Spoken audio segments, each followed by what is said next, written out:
I'm sorry. I don't know what you're talking about. We've been watching you for a while, you know. We've got it all. Phone conversations, emails, bank statements, the lot. You're joking. You mean you're a cop? Mm-hmm. Got it in one, mate. And I hope you like prison food, because unless you start giving me some names, you'll be eating it for the next 10 years. Thank you very much, Eva. That was very good. Thanks, Gabby. No problem. See you later. Now, Eva, I'd like to ask you a few questions. Sure, go ahead. Are you working at the moment? Not at the moment, no. Do you have any acting work in the next 3 months? Well, maybe. I've had some auditions for other TV programmes, but I'm still waiting to hear back from them. Mm-hmm. And what was your last acting job? I played a nurse in an episode of Ward 6 recently. You know, the TV hospital soap? Mm-hmm. I got hit by a car and ended up in the hospital I worked in. I died at the end, but it was quite a challenging role. OK, that sounds good. What other parts have you had recently?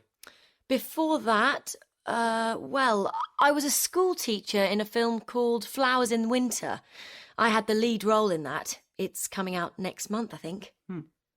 And where did you study acting? I trained at the London School of Drama for 3 years. Really? That's good. And the last question, are you available to start next week? Next week? Yes, I think so. OK, that's about all. Thanks for coming in. We've got your number, haven't we? Yes, it's on my CV. Or you can call my agent. Fine. We'll let you know by the end of the day. Have you got any questions? Yes, I've got a couple, actually. Who are the other actors in Undercover?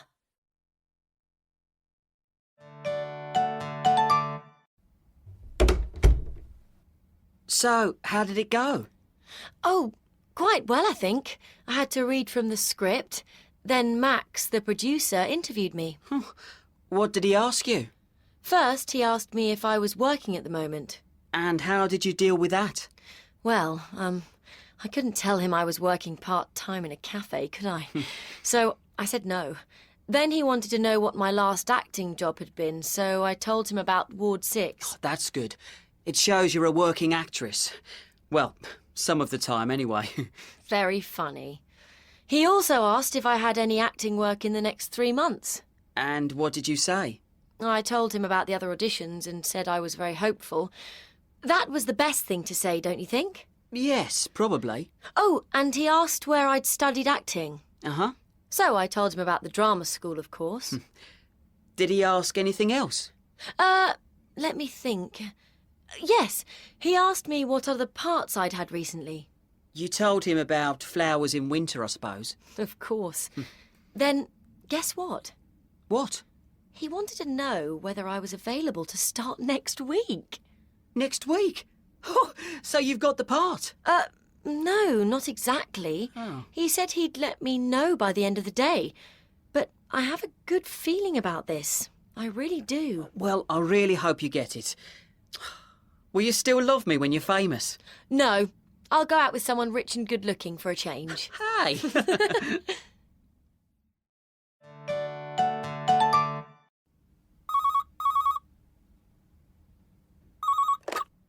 Hello? Hello, is that Eva West? Yes, it is. This is Max Foster from On the Box. Oh, yes, hi. Good news. You've got the job. Really? Oh, that's wonderful, thank you. No problem. Can you come to a meeting on Monday? Yes, of course. What time? Be at our offices at 10. The director and all the other actors will be here too. Yes, of course. Oh, and one more thing. Don't accept any more work. This will keep you busy for the next 3 months at least. No, of course not. Thanks again. Bye. Bye. Wow! I've got the job! Oh, congratulations. That's brilliant. Yes, I can't believe it. A TV series. And I'm the main character. So, what did he say? Oh, well, he asked me to come to a meeting on Monday. He wants me to meet the director and the other actors. That's great. Yes, he told me to be at their offices at 10. Excellent. Did he say anything else?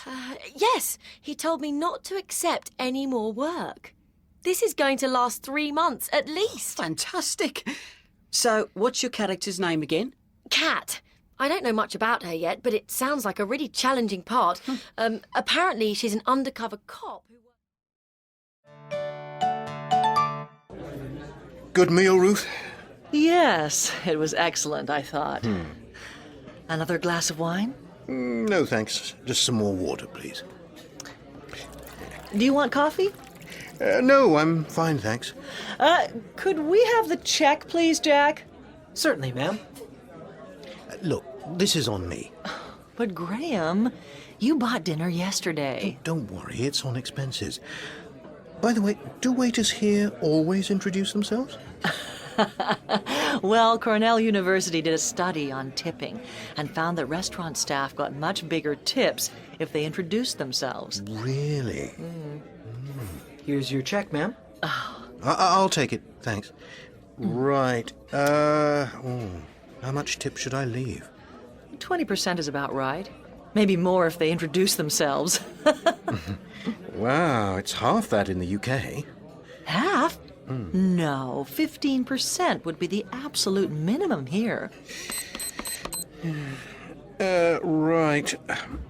While we're on the subject, I was in the hotel bar last night, and the guy next to me ordered a drink, got $2 change, which he left on the counter. Did he just forget to pick it up? No, we tip bartenders here. A couple of dollars a drink, or if you pay at the end of the evening for everything, then 15 or 20% of the total. We British never tip bar staff. Some people, offer them a drink, but not money. Wow, that's really strange. You'd never do that here. Yeah, I know. Thank you very much, sir. Thanks. Yeah, and tipping New York taxi drivers, there's another thing I'm never sure about. Same rule as restaurants, 15 to 20%, but they wouldn't... You'd never give less than a couple of dollars, even if it's for a short journey across town. Say it's a $6 fare, you'd give them a $10 bill and say, give me back $2 and we're good. Taxi drivers in London generally expect to get a tip too. So, how much do you give? Oh, it varies. Some people just tell them to keep the change. Others give 10%. What about hotels in the UK? Do you tip the bellhops? We call them porters. Yes, if they carry your bags to your room, we usually give them, like, £1 or two. And here? Yeah, you tip the bellhop here, too. $1 a bag and $2 for every journey he makes to your room. And what if you want room service? Yes, we'd always give a tip for room service. A couple of dollars. We'd probably give them a couple of pounds or something. Yeah, knowing who and how much to tip is always a problem when you're in a different country. I remember when I was in Argentina last year. Hello, Daisy, it's me. Hi, where are you? I'm still in Brighton. Rob's just left. He told me to say hello to you. Thanks. So, how did the meeting go? Very well, actually.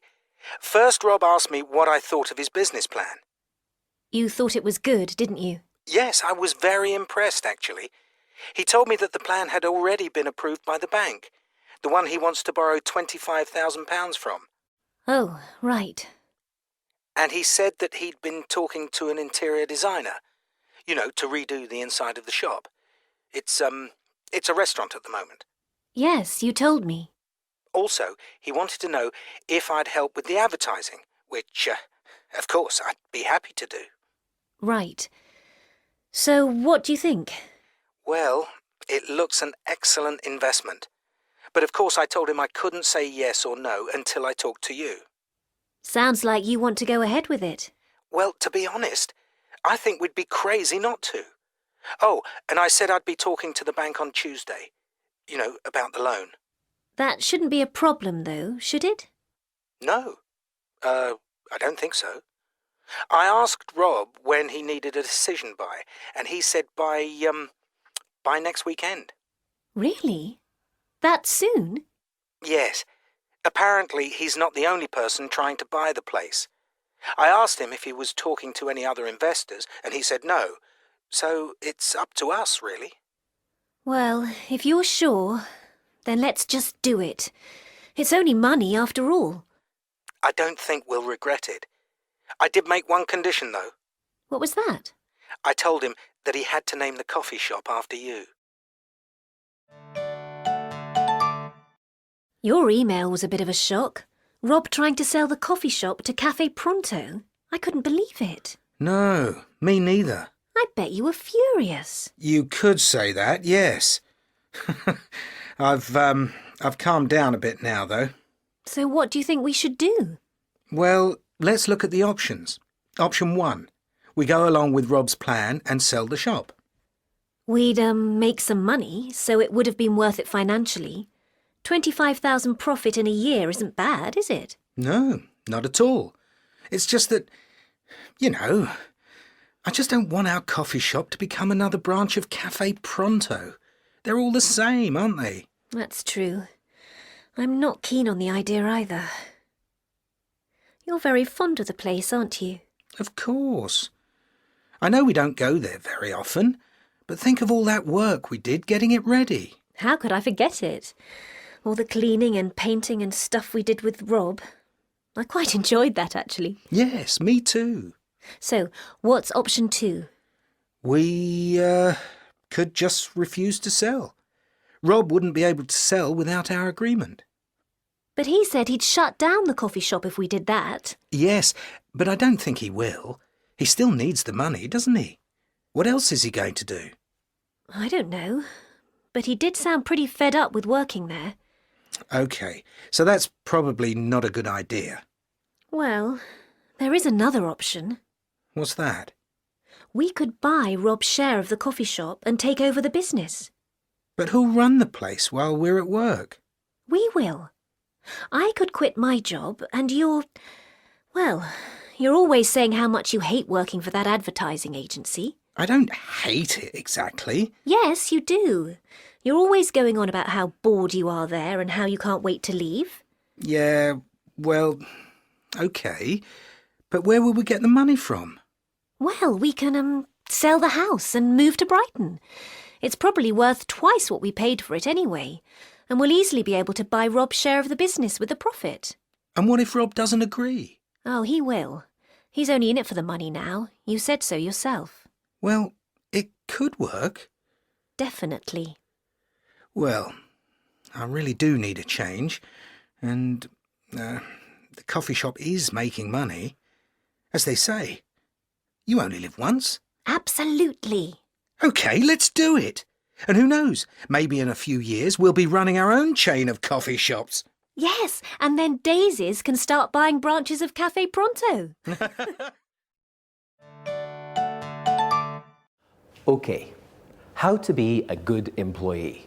I have told you some of the things which you must do, but why must you do these things? Sometimes people don't see the reason for some of the things. They say, oh no, it's just more rules, it's just the same as school. But there is a reason for each thing. Let's look at each thing and suggest a reason. Firstly, you must go to work every day because people rely on you. They need you to do your work so that they can do their work. A company needs reliable employees. My second point, that you must be punctual, is connected to this. You must be punctual because people expect to start at a certain time. If you are late, you waste their time. People get angry, and sometimes the company loses money. Next, you must respect people. You must respect your manager and your colleagues because you must work together every day. It's very difficult to work with a person if he or she behaves badly or is rude to you. You must respect the customers. Why? Because in the end, they pay your wages. Think about it. It is not the manager, it is not the company, it is the customers. They buy things from the company and the company uses the money to pay you. You must complete all the tasks your manager gives you. Why? Because other people need the information And you must do all the tasks well, because it is very bad if a customer is not satisfied with a product or service. A few final points. You must not use the company's phones and/or the email to talk to your friends. This is a waste of time. It is also a waste of the company's money. You must keep your workspace tidy, because untidiness is rude to the other people in your workplace. Also, perhaps colleagues need to use the same space. They need to find things. For the same reason, you must organize your work files sensibly. You might be ill one day, then a manager or colleague will have to find urgent papers in your work files. Okay, well, that's it. They were the last customers, so we're done for the evening. So, how did you find it? How did it go? I enjoyed it. Oh, good, good. Oh, that's really nice, because I think it went really well overall, and you're very friendly and natural with the customers. Thank you. Well, there are just a few little things. Sure. I noticed that the food, the plates, sort of stayed on the table for a few minutes after the people were finished. But usually what we like to do is, once both people or everyone at the table is finished, can you just make sure you clear the plates as soon as possible? Okay. Yeah, this way they can have a bit of space and have some time to just chat a bit, and if they want dessert, and yeah. Okay, I'll make sure I do it next time. No, it's not a big deal. Like I said, it was just a little thing. Oh, yeah. And just one more thing. It'd be really good if you could just try to keep the water glasses filled. Just fill them if you notice that they're empty as you're walking around or when you're taking orders. Okay. I thought if I do that, probably I'll just interrupt them. Oh, good point, good point. No, it's fine if you can just very quietly go over and fill them. Oh, okay, I'll do that. Thank you very much for the advice. How about tips? How did you do? I got about £35. £35? That's pretty good. Actually, that's really good for your first night. Most people only make about £15. Really? Yeah. Like I said, I think you're a natural. And sometimes on your first night you make a bit less, but that's actually really good. But you work for it, don't you? Do you have any questions or anything you want to talk about? Not really. I enjoyed working here. Yeah, like I said, you did really well. And it gets easier as you go on. The first night's always the most difficult one. Thank you. Okay, so we're looking at plans for the new cafe. First of all, we need to decide on the location. Then we'll look at what kind of food we are going to offer and possible names for the cafe. Yes, that sounds good. Okay. Right. Let's focus on the ideas we had for the location. We looked at some options last time, but we need to make a decision. I liked the one near the station. It would be really busy during the week when everyone comes in for work. But what does everyone else think? Yes, I think the station idea is good. I think we need to decide on the kind of atmosphere we're looking for. The location near the shopping centre would be a really nice place to visit at the weekend. I'm not sure that I agree, actually. The way I see things, we need to choose the location which will give us the most custom. And I think that will be the cafe near the station. And it's cheaper. That's a good point. I suppose so. So shall we say we'll look at the location near the station? Yeah. Good. So moving on to the next point. What kind of food are we going to serve? What do you think? How about an Italian cafe? I'm not sure. We talked about Italian, but there are lots of other Italian cafes around. I really feel that it would be hard to make ours different. Okay, good point. I think we should think about something different then. Any ideas? Well, I was thinking about a Portuguese cafe. You know, with delicious cakes and pastries. There are quite a lot of Portuguese people in this area and tourists too. I think that style of cafe would be really popular. Yeah, Portuguese cafe. I think that's a great idea. What do you think? Yeah. Yeah, Yeah, nice. that's a nice idea. Yeah. We could do Portuguese-style lunches too, for office workers. Yes, maybe. So, are we all agreed? A Portuguese cafe? Yes. Yeah, I think so. Yeah, sounds good. Okay.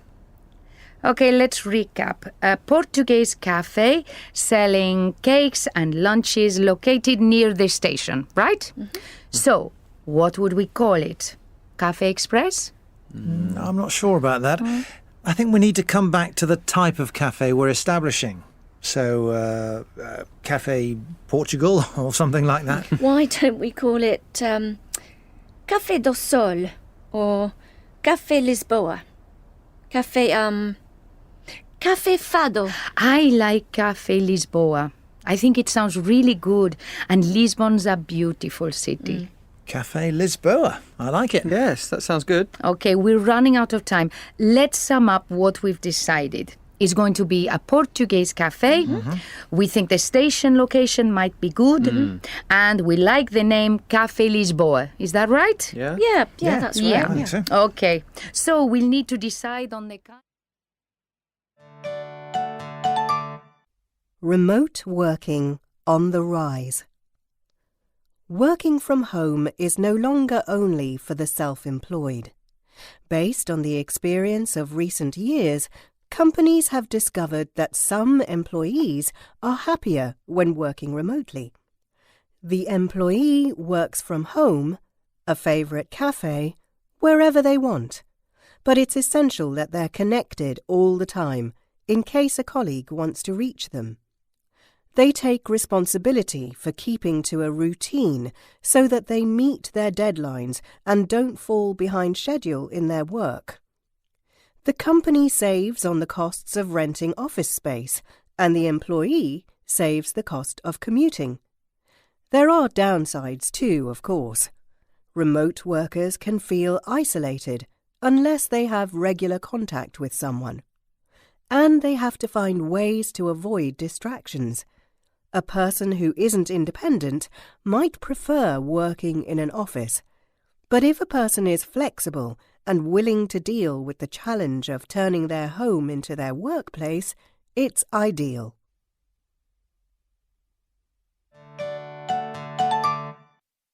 And now we've got careers expert Fergus McDougall to answer listeners' questions about the future for jobs in Scotland. Good morning. First, Kirsty from Aberdeen. Hello. I'm leaving school soon. I want to get a good job, but I really don't know what to study. Do you know where I could find information about university courses? I want to choose a good course to get a good job for the future. Well, you can find information on the university websites. It's good to look for a course that will help you get a job, but we can't predict exactly the jobs of the future. A lot of routine office or factory jobs will probably disappear, but there'll be new jobs related to information technology, biotechnology and green technology. What jobs? We don't know the exact jobs because everything is changing so fast, but we know what skills you'll need. So, could you advise me what to do, how to prepare for the future? First, you'll need the ability to learn. In the past, people stayed in one job all their lives. Now, people have 4 or 5 different jobs. In the future, people will have 4 or 5 different careers. So, Kirsty, you will have to be ready to change careers and learn something completely new. I see. But can you tell me where to get more specific advice? Get in touch with us and we'll try and help. We're at careers-scotland.org.uk. Thanks very much, Mr. McDougall. Thank you, Kirsty. Now, our next caller, Charlie from Edinburgh. I've got 3 teenage children. You mentioned learning skills. What other skills will my children need? What about the internet? Yes, in the future, a lot of us won't be going to offices. We'll be working from home. We'll be using the internet to work with virtual teams of people from all over the world. We'll need to get on with people from different backgrounds and to understand their cultures. What about computer skills? Well, ICT skills will be more important than ever. And other communication skills will be important, presenting ideas and using multimedia, for example. And languages, can you recommend which foreign languages to learn? A second language will be important. More people will speak Chinese, Spanish and Arabic, for example. What about dealing with information? My kids have problems with that. Critical thinking will be important. That is, the ability to analyse and evaluate information, not just to remember it. I see. One final thing is creativity. A lot of routine jobs will go, but we'll need people who can come up with new ideas, people who can do things differently, and not just for arty jobs like design. Thanks very much, Mr. McDougall. Thank you, Charlie. Now our next caller, Janet from London, is on the line.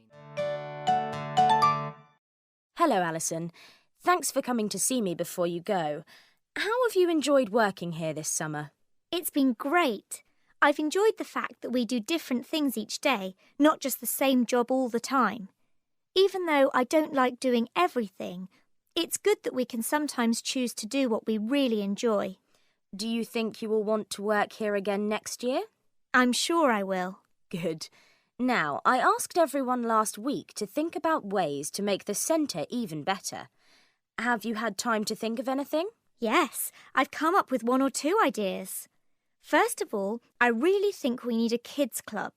We have lots of activities for children here, but the parents need to be with them all the time. I think if we have people to take care of the children while the parents do something else, it would make us much more attractive for families. Parents need a rest sometimes. Is that something you'd like to help with? Yes. I've done some babysitting and I like children. I wouldn't feel ready now, though, because I think I'd need to know more about first aid. Maybe you should organise a course during the week before we start work so that we know exactly what to do if there is an emergency. I think we could do that, yes. Excellent. Anything else? Yes. I think you need to do more to bring the part-time workers and full-time workers together. What do you mean? Well, there are about 20 of us who work part-time in the summer. We all get on well with each other and help each other out. We are a team, but... Yes? Well, I think some of the full-time workers think we're not as good as them. Well, it's difficult. They all know each other. I don't know what we could do. Well, at school, when there's a new student, one other student has to look after them for 1 week. They show them round and introduce them to other students. It works really well. Maybe here, one full-time worker could look after one part-time worker for a week. Then we'd all get to know each other and not be in 2 different groups. I see. That could work. I'll think about it. You'll make an excellent manager one day. You are very good at communicating ideas, thank you. Please get in touch with me in May next year about working here again in the summer. Maybe next year you'll be able to work the whole 2 months. That would be great. I'll think about it. Thank you for everything. Goodbye. Goodbye. I look forward to seeing you again.